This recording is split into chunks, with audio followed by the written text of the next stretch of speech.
Now I'll talk about the future perfect continuous. Like future perfect, we use this tense to project ourselves into the future and look back.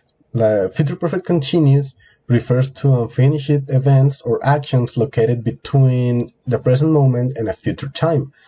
Most of the time, it is accompanied by temporal expressions. Here we have the structure of the affirmative form of the future perfect continuous. First, we use the subject, then we use will, we add have been, then the verb with termination ing, and the complement. The complement could be at the start of the phrase or not. Like in this case, we use a temporal complement. This weekend, I will have been studying arts for 5 years.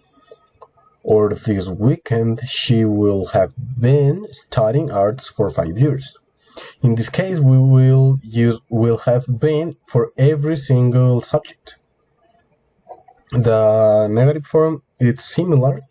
We just add not. So we can have I will not have been teaching in that school for 3 years. Or he won't have been teaching in that school for 3 years. And finally, we have the interrogative form. It's starting with will, then the subject, then have been, then the verb with termination ing, and finishing with a complement. An example could be, will you have been working in this office for 20 years this Monday? Or will we have been working in this office for 20 years this Monday? Now we have when can be used the future perfect continuous.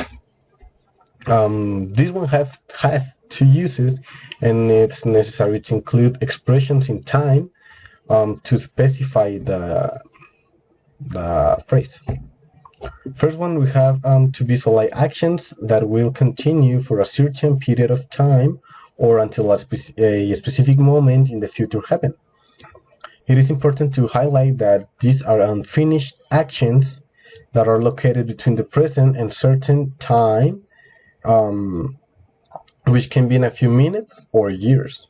Like, for example, she will have been working with us for 2 years next Monday.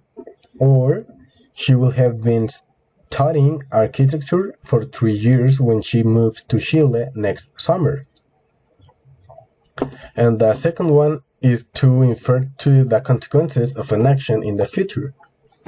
Like, I won't be able to come to the pub with you at 5 because by then I will have been working for 10 hours and I'll want to go home and sleep. Or I'll give you a lift to the airport because by the time you need to get there, you'll have been awake all night working and you won't be in condition to drive. And we have the differences with the future perfect simple and the future perfect continuous. This one means it's necessary to have in mind the differences. The future perfect simple is used to express states or situations that will have ended before a specific moment in the future. And the future perfect continuous is that the action will not have finished and the emphasis is on the continuation until another action or a term finalizes or ends. And this is how we use the future perfect continuous.